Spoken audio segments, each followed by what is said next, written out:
Hey y'all, I was just outside thinking about a tip that I believe that could help you tremendously. You know, chefs and things are going to tell you the most important thing in your kitchen is your knife and your knife skills. But I want to argue with that because I think one of the most important skills that you could master is really using your senses, using your hearing, your smelling, your tasting, your eyes, using those senses to determine whether or not something is done to the specification that you want it. Yes, you should follow recipes. If you're a beginner cook and you're trying to learn how to do something, absolutely follow the recipes. But I want to encourage you at the same time you're following those recipes, pay attention to your senses. What does the food taste like along the way? Because you should be tasting as you go.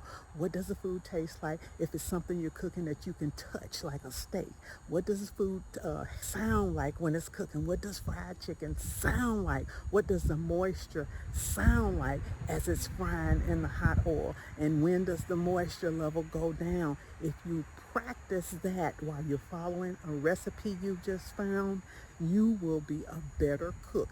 Have you ever thought about how moms and grandmoms and great grandmoms could cook anything without any recipe? It's because they relied on their senses, and they did it enough that they didn't have to measure stuff. They didn't have to go all through all of the stuff that a lot of people are going through now.